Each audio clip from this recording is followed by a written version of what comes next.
That cannot be good.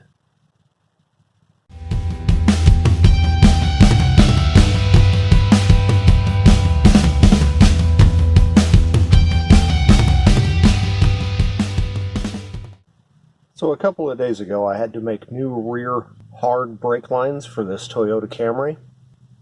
And so I made some new ones. And then I gave them to the kids to put them on, and they promptly stripped out the brake hose on the other side.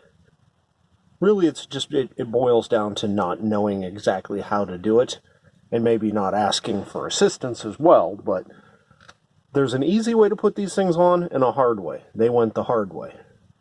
So what had happened was, I believe they put the line in on to the backing plate first, and then tried to run this in and ended up cross-threading it and screwing up the hose. So let's go over how it is that you can put in any one of these hard lines in the easy way, or at least the easier way. We know that this brake drum and backing plate has no motion at all. We don't have really any mechanism to move it short of removing it. We're not, looking to do that. So you always start with the fixed point first. So this is going to go in, and I'm going to put in the one on the back side here first and do it by hand. You want to get it so that you can thread it in nice and easily by hand.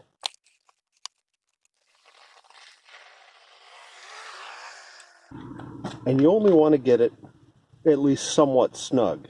You want it to still be able to pivot like this. So the flare nut is in, but it's not tightened down. Once you have it to this point, now you want the hose end. This is a movable end, and the problem that they ran into is they kept it bolted in here. So it's effectively fixed as well. Really, it's almost impossible to get one of these lines bent so that the geometry is exactly perfect between that fitting and this fitting. So instead of trying to force the geometry of this line into where those two fittings are, let's adjust it so we can move the fittings to match the line. And now we can take this hose and we can move it around, and we can get it so that it's directly in line with the hard line. Pull the nut back so the flare nut comes back. You want just the flare to go all the way in and seat.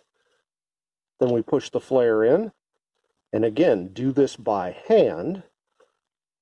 Get it turned, get it as far as you can get it by hand. And I'm probably half the threads of that flare nut in, so I know that I'm not cross-threaded. Then get the hose back into its bracket. And this is where you might wrestle with it a little bit. But this, you can now bend this hard line to get it to fit what you need. And then we're in. And we can put the bolt back in.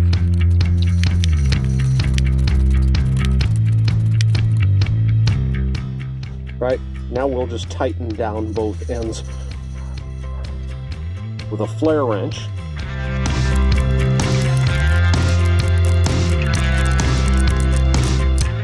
And we're good to go. Takes just a couple of minutes, and it does not strip anything out. That's all there is to it. Thanks for watching.